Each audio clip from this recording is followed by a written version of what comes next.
lokalgenlyd.dk. Denne gang har jeg en ny video, som vil behandle det tema, der ofte er oppe og vende, og det er det her med webshops. Der er mange, der ser succesfulde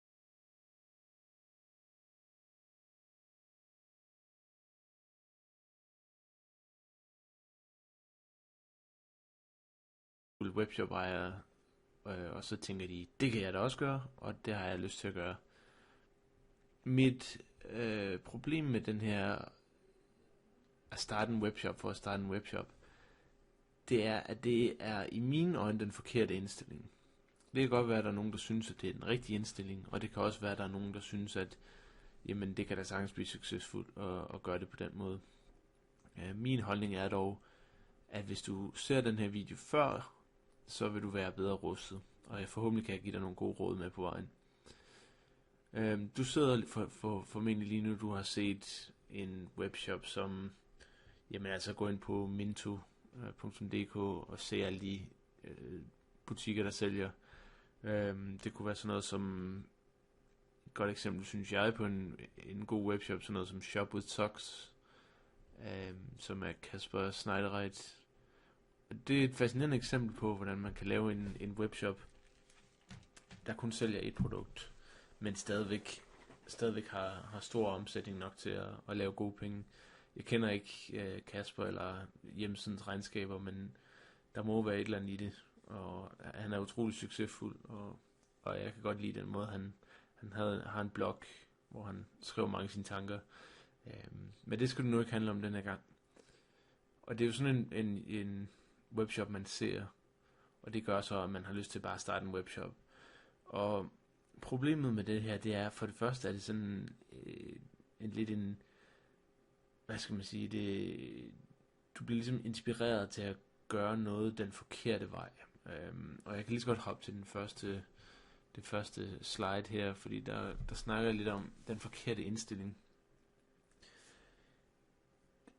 Nu har jeg valgt at snakke om den forkerte indstilling først. Man kunne selvfølgelig også snakke om den rigtige indstilling først, og så den forkerte bagefter. Men jeg synes, den forkerte indstilling er en god start, fordi det er sådan, de fleste ofte starter. Fordi man får den her inspiration, okay, jeg vil også sælge noget på nettet. Man kan godt høre, hvordan det er lidt forkert, ikke? Altså, jeg vil også sælge noget på nettet. Du har ikke rigtig noget, hvad skal man sige, der er ikke noget ekstra passion eller nogen grund til at gøre det. Altså, du kunne lige så godt sige, jeg vil gå ud og slå græs, fordi der er nogen andre, der slår græs. Altså, det er sådan lidt en flokmentalitet.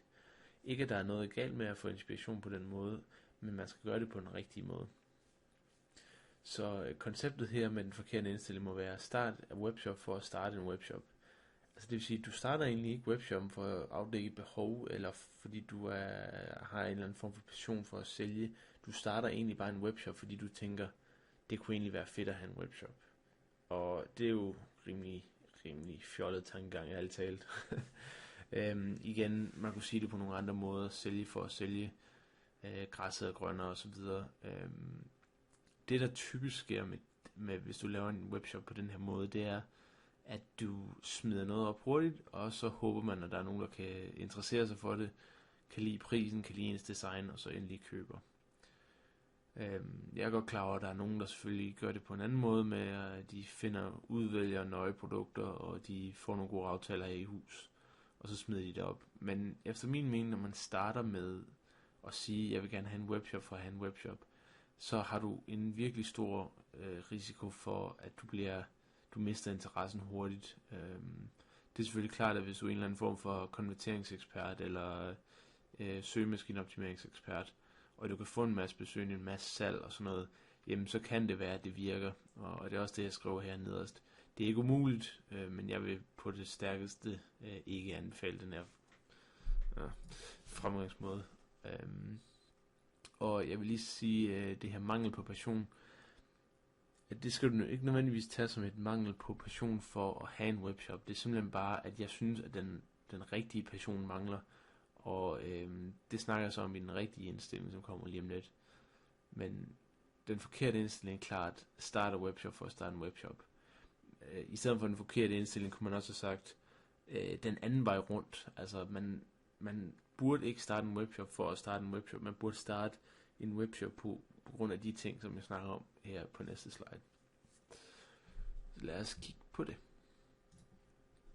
Okay, så den rigtige indstilling i mine øjne har noget med at hjælpe folk at gøre, og det er jo den her iværksætterindstilling.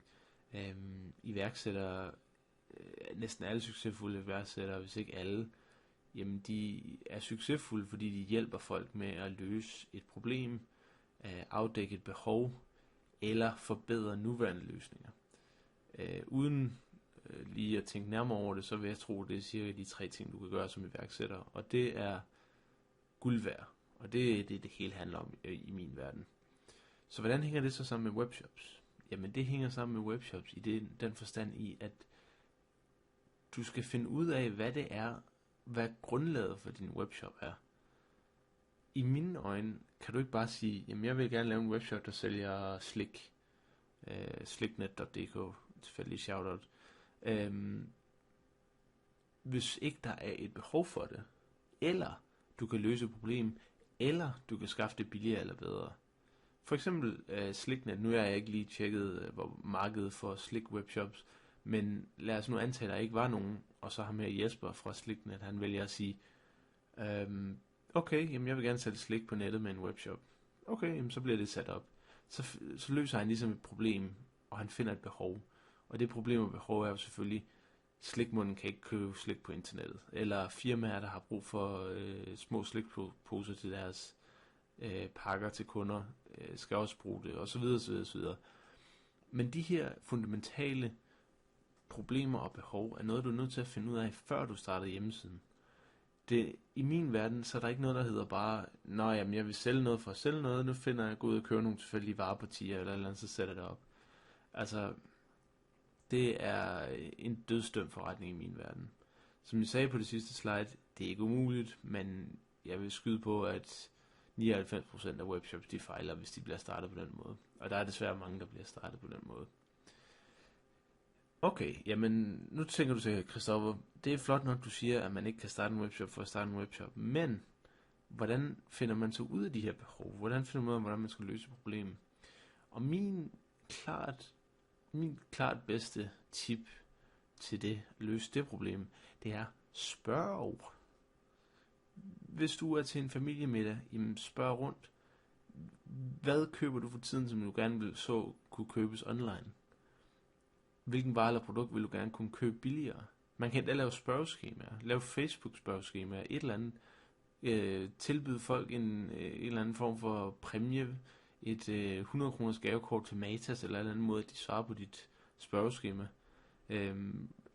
Altså virkelig prøv at finde folks problemer, irritationer. Hvis du kan det, jamen så har du næsten et succesfuldt koncept fra starten af. De her spørgsmål er bare eksempler, jeg lige fandt på, men jeg vil sige, de spørgsmål, du skal lave, skal helst prøve at afdække en eller anden form for irritation, smerte, mangel. Altså noget i den retning. For eksempel, et eksempel kunne være hundeejere, der ikke har bil, og skal købe store sække med hundemad for at spare penge. Men hvis nu de kunne købe det på nettet og få budet til at bære det ind, eller altså man kunne måske lige klare at bære det ind fra kantstenen, ikke? Men man kan måske køre ned på cykel i sin lokale dyreforretning og købe en 30 kilo sæk og prøve at balancere det hjem på en eller anden måde. Hvis nu man kunne få det sendt til samme pris eller billigere, jamen, så vil du løse et utroligt stort problem. Og det er bare et eksempel. Nogle andre irritationer, det kunne være pinlige produkter. Man skal passe lidt på med medicin og sådan noget, det vil jeg næsten sige, det skal du ikke gøre, fordi det kræver utrolig mange tilladelser og godkendelser, og så skal man begynde at operere uden for dansk lovgivning, og det er bare en slippery slope af dimensioner. Men sådan noget som ting, man kan købe over disken, altså et godt eksempel, det er sådan noget som kondomer, det der er blevet utrolig populære webshops ud af. Der er så også mange efterfølgere, kan man sige, nogle webshops, der er blevet lavet senere hen, der er blevet, hvad skal man sige, de har prøvet ligesom at ride den bølge, men de store er ligesom domineret markedet, og det er også derfor, at det er heller ikke noget, jeg vil anbefale. Altså generelt skal man prøve at finde noget, som at man kan gøre bedre eller billigere. Altså, hvis du bare kan... Der er også mange, der laver de her webshops med Apple-produkter, iPads, iPhones, fordi det er nemt at ringe til distributøren og lave en reseller-aftale. I min verden, altså, hvis nogle af de webshops tjener nogle penge, så er det et mirakel, fordi der er så mange steder, at du kan købe en iPhone og en iPad, og alligevel, jeg ved ikke, hvad numrene er, men jeg vil gætte på omkring 3 ud af 4 af de enheder, der sælges, de sælges med abonnement alligevel. Humac, det store firma i Danmark, jamen altså, det er jo næsten monopol på markedet, så jeg vil ikke gå ind i det marked, selvom det kan være fristende. Der er også andre mange fristelser, såsom gadgets, og altså du tænker måske, jeg vil også sælge gadgets. Jamen, det er meget bedre at finde en gadget, som man ikke kan få nogen andre steder, og så sælge den. Lidt ligesom sokkehjemmesiden. Altså han har godt nok nogle forskellige par sokker, nogle forskellige materialer og sådan noget, men det er jo i sidste ende kun ét produkt, ligesom slipsefyre.dk kun sælge slips. Man kan så også købe måske butterflies og andre accessories, men udpræget slips, ikke? Så der er ingen skam i at begrænse sig til en lille niche, men vær sikker på, at du har en eller anden form for måde at gøre det bedre eller billigere. Det vil sige, det er de to. Og konkurrere på prisen alene, det er virkelig skødt. Så jeg vil næsten sige billigere og bedre. Jeg vil omformulere det en lille smule. Og det der så sker, når du har den her hjemmeside, for eksempel lad os sige den her hundemad.dk, eller hvad den hjemmeside nu skulle hedde, jamen du hjælper folk, og folk skriver til dig, ved du hvad, tak for din hjemmeside, det flinke bud, han leverede maden lige til døren, så jeg ikke skulle køre ned på min gamle damecykel ned i jeg ved ikke engang, hvad en kæledyrsbutik hedder, men ned i kæledyrsbutikken og slæve 30 kilo hjem. Og tak fordi jeg kunne købe det billigere, og tak fordi bla bla bla bla bla. Altså du hjælper folk direkte, og det giver dig en større motivation, fordi du ved, at hvis ikke du gør det, jamen så har de her folk stadig det her problem. Og lige så snart ordrene begynder at tække ind på den måde, hvor du hjælper folk, og du ikke bare sælger for at sælge, jamen så vil du have mere motivation, og det vil være en hjemmeside, som naturligt vokser.